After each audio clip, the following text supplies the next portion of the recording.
புயலாகி வருதுங்கிற மாதிரி. நான் கை தட்டிட்டு சிரிக்கிறதுக்காக இந்த விஷயம்லாம் சொல்லல.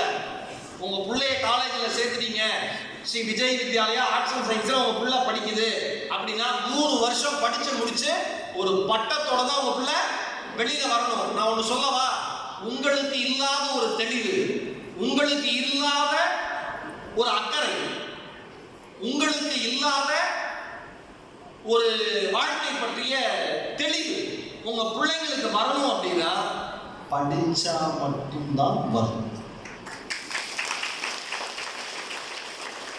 நம்மளை கெடுக்க நேரம் சொந்தக்காரன் நம்ம கூட இருப்பான்.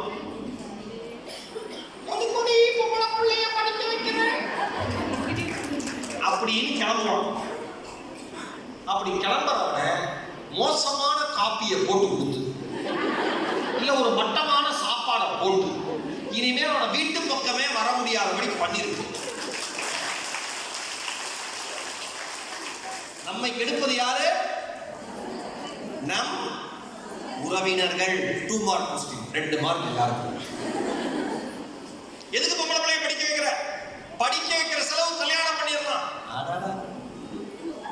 பொம்பளை நீ சீக்கிரம் கல்யாணம் பண்ணி கொடுத்த, பொம்பளை எப்படி இருக்கு வீட்டுல, அப்புறம் ஏன் என் பிள்ளைய கூத்து விடுற? கேட்கணும்ல, அந்த அறிவு நமக்கு வரணும்ல.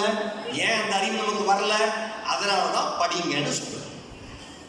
படிச்சாதான் சிக்கலான சூழ்நிலையை நீங்கள் எதிர்கொள்கிற பொழுது அதை எதிர்த்து கேள்வி கேட்கிற துணிவு படிப்பு மட்டும்தான் தருமே தவிர வேறு எதுவும் உங்களுக்கு புரிஞ்சுதாக்கா? நான் சொல்றது அதை ரெக்கார்ட் பண்ணுது, அப்புறம் அமைச்சுக்கலாம். நான் சொல்றேன், கவலைப்படாத. இந்த ஸ்டேட்டஸ் எடுத்து கொடுக்குறேன், சொந்தக்காரனுக்கு போடு, இல்லை ஸ்டேட்டஸ்ல போய் சொந்தக்காரன் பார்க்கணும். படிச்சு என்ன செய்ய போகுது பிள்ளை? படிச்சு என்ன செய்ய போகுது பிள்ளை? படிச்ச எல்லா பிள்ளையும் நாட்டுல பெரிய ஆள் ஆகாது. ஆனா படிச்ச பிள்ளை வாழ்க்கையில கஷ்டம் வரப்ப உடஞ்சு விழுந்துறாரு. புரியுதா? படிச்ச எல்லா பிள்ளையும் நாட்டுக்கு தலைவராகவோ கம்பெனிக்கு தலைவராகவோ லட்சக்கணக்கில் சம்பாதிக்கணும்னு அவசியம் கிடையாது. சிக்கலான சூழல் வரப்ப தவறான முடிவுகள் எடுக்காத வரைக்கும், தவறான முடிவுகள் எடுக்காத மாதிரி உங்க குழந்தைங்க பயங்கரமா நாலேஜபிளா ஸ்ட்ரென்த்தா மாறிடும். நீங்க எதுக்கெல்லாம் உடனே சின்ன சின்ன விஷயத்துல நீங்க உடனே புதுசு புதுசு அழுகிறீங்கல்ல, உங்க பிள்ளைங்க அழுகுறது ஏன்? படிப்பு, அறிவை யூஸ் பண்ணும். ஓ இந்த பையன் பொம்பளை அப்படின்னு சொல்லி சொல்லி நம்மளை கீழே இருக்க பார்க்கறான். அதனால நமக்கு இங்க பாருங்களேன், உங்களுக்கு என்ன சொன்னா கோபம் வருமோ அதையே தான் நம்ம புருஷன் சண்டை எப்போ சொல்லுவாரு. உண்மையா இல்லையா? நான் ஒரு ஆம்பளை, எனக்கு தெரியுமே, வீட்டுக்கிட்ட வாசப்படி தானே. எது பொம்பளைங்களுக்கு பிடிக்காதோ அதை சொல்லி டென்ஷன் பண்றதுல ஆம்பளைங்களுக்கு நிகர் ஆம்பளை தான். இவன் என்ன பண்ணுவான்? நிராயுதபாணி ஆகிடுவான். ஏன்னா நீங்க அவ்வளோ அம்ப விட்டுனே இருக்கீங்க. நீ உட்பட மாட்டேன் கரெக்டா, உனக்கு தெரிஞ்சதான கல்யாணம் பண்ண கரெக்டா, அவங்க அம்மா சரியில்லை கரெக்டா, இப்படி அம்பா விடுவீங்க. அவன் உடம்பு ஃபுல்லா அம்பா இருக்குமா? அப்புறம் இப்படி தெம்பு இருக்கும். உடம்பு ஃபுல்லா அம்பு, அப்புறம் எங்க தெம்பு? அப்ப என்ன பண்ணுவான்? ஒரே ஒரு அம்பு எடுத்து உங்களை நோக்கி வீசுவான். ஒரு ஆண் அதை என்ன அம்பா இருக்கும்? எதை சொன்னால் நீங்கள் சிதைந்து போவீர்களோ, எதை சொன்னால் நீங்கள் நிலை குலைந்து போவீர்களோ, எதை சொன்னால் நீங்கள் கோபப்படுவீர்களோ, எதை சொன்னால் நீங்கள் தடுமாறுவீர்களோ, எதை சொன்னால் நீங்கள் உடைந்து சிதைந்து அழுவீர்களோ, அந்த வார்த்தைகளை உங்களை நோக்கி அந்த ஆண் வீசுவார். கரெக்டா? சொன்ன உடனே அழுதுருவீங்க. ஆனா யோசிக்க மாட்டீங்க. என்ன யோசிக்க மாட்டீங்க? இவ்வளவு குத்தம் அவன் சைடு வச்சுக்கிட்டு நாம என்னைக்கோ பண்ண ஏதோ ஒரு விஷயத்த இந்த இன்னும் சொல்லி காமிக்கிறானே, நம்ம குடும்பத்தை குறைச்சு பேசுறானே அப்படின்னு உங்களுக்கு தோணும் இல்ல? படிச்சா தோணாது. படிச்சா என்ன தோணும்? எனக்கான மார்க் 90. எனக்கா யோசிக்க விட மாட்டாங்க. அதான் ஆம்பளைங்களோட ஸ்ட்ரென்த். யோசிக்காம உங்களுக்கு சொல்லி டென்ஷன் பண்ணி அழுக வச்சு உட்கார வச்சுருவோம். நீங்க பேச்சு மூச்சுலாம் ஆயிடுவீங்க. ஆனா படிச்சீங்கன்னு வச்சுங்களேன், என்ன தெரியுமா யோசிப்பீங்க? கலெக்டர் ஐயா யாரு?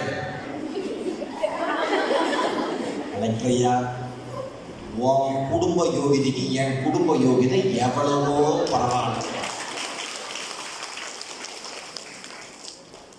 கொரோனா சமயத்துல 10 பைசா சம்பளம் கிடையாது. வாழ்க்கையை 2 வருஷம் நான் நடத்திருக்கேன்.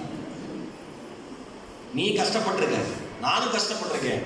உன் கஷ்டத்தை நான் மதிக்கிற மாதிரி என் கஷ்டத்தை நீ எப்ப மதிப்பேன்னு கேட்கிற கேள்வி, அந்த தெம்பு படிப்பு மட்டும்தான் உங்களுக்கு கொண்டு வந்து தரும். வேற எதுவும் தர. சம்பாதிக்காத பெண்கள் இருந்தா வீட்டுல ஆண்கள் என்ன சொல்றாங்க?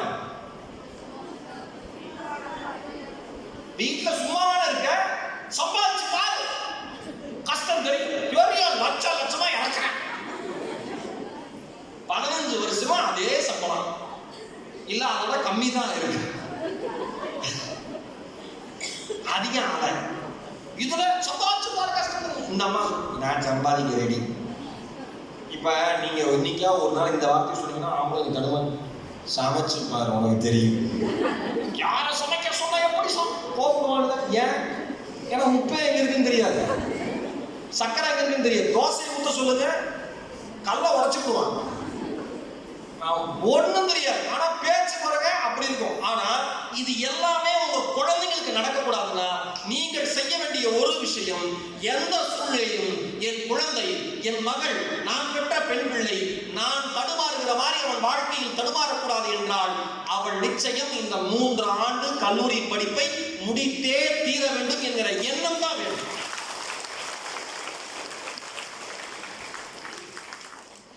மறுபடியும் சொல்றேன், சொந்தக்காரங்க சொன்னா, பக்கத்துக்காரங்க சொன்னா, காலேஜ் படிக்க வைக்கிற செலவை கல்யாணம் பண்ணி கொடுத்துடலான்னு இந்த மாதிரி பேச்ச கேட்காதீங்க. படிப்பு அவசியம். இன்னொன்று, படிச்சு முடிச்சு வேலை கிடைச்சது யாருக்கு? நீங்கள் பெற்ற பெண் குழந்தைகளுக்கு வெளியூர்ல வேலை கிடைக்குது, கொடுவீங்களா? அதான் பிரச்சனை உங்ககிட்ட. அக்கா நேருமே சொல்லிட்டாங்க, விட மாட்டாங்க. கரெக்ட், விடாது. அம்மா எனக்கு பெங்களூர்ல பெங்களூர்ல செவ்வாய் கிரகத்துக்கு பக்கத்துல பிளாட் போட்டா வச்சிருக்கேன். இங்க ஹைவே ஏறினா எவ்வளவு 3 மணி நேரமா சார்? அவ்வளவுதான். பொறுமையா ஓட்டுற பஸ்ல அதே 4 மணி நேரத்துல இறக்கி விட்டுருவான். எலக்ட்ரானிக் சிட்டி கிட்ட. ஏ பாப்பா உட்காருப்பையா? சரி சரி, பயப்படா, உட்காரு. ஷேர் அவுட் மாதிரி நடுவில். சின்ன பிள்ளையா? அவங்க சின்ன பிள்ளையா? பார்த்தீங்களா? மடியில் உட்கார வச்சு என்ன பார்க்கணும்னு வந்திருக்கா? சூப்பர். அப்போ இங்கே உட்காந்து வேணா நல்லா பாரு. உட்காராதம்மா, அப்படியே உட்காந்து உட்காரு. பரவாயில்ல உட்காரு. டீச்சர் எழுதி விட்டியா? உட்காரு. இங்கே இருக்கு பெங்களூர் 4 மணி நேரத்தில் போய் சேர்த்து. பெங்களூர் என் புருஷன் ஒத்துக்க மாட்டார். உன் புருஷன் எதுக்கு தான் ஒத்துருக்கேன்? முன்னேறணும்னாவே உன் புருஷனுக்கு பிடிக்காது. அந்த ஆளும் முன்னேற மாட்டான், முன்னேறல பிள்ளையும் விட மாட்டான். இது தெரியுமில்ல? சண்டை போட எதுக்கும் சண்டை போடுறீங்கல்ல? கரெக்டா? இங்க இருக்கிற எல்லாருக்கும் சொல்றேன். நான் என்ன சொல்றேன், நம்ம அன்பா வாழ்றதுக்கே டைம் பத்தல. இந்த உலகத்துல நம்ம அன்பா வாழ்றதுக்கே டைம் பத்தல. சண்டை போடுறதுக்கு எங்க இருக்கு நேரம் கிடைக்குது? வரிஞ்சு கட்டி சண்டை போடுறீங்களா? அதுவா இதுவானு தெருவில் தண்ணி குடிக்கிறதுக்கு எத்தனை சண்டை? ராக்கெட் லான்ச்சே பண்ணிடலாம் போடுது. சரி, அக்கா பேசுற பேச்ச பார்த்தா நமக்கு குளம் அடிக்குது. எதுக்குக்கான தண்ணி பிடிக்க, தண்ணி காட்டிட்டு தண்ணி பிடிக்குது ஏரியாவுக்கு. சில பொம்பளைங்க குளம் எடுத்துட்டு வந்தா ஏரியாவும் அமைதியா இருக்கு. அவன் வராடி அமைதியா இருக்கு. ஏன்? ஐயோ, வாயை திறந்தா காதை மூடணும். அவ தண்ணி குடிச்சிட்டு போ.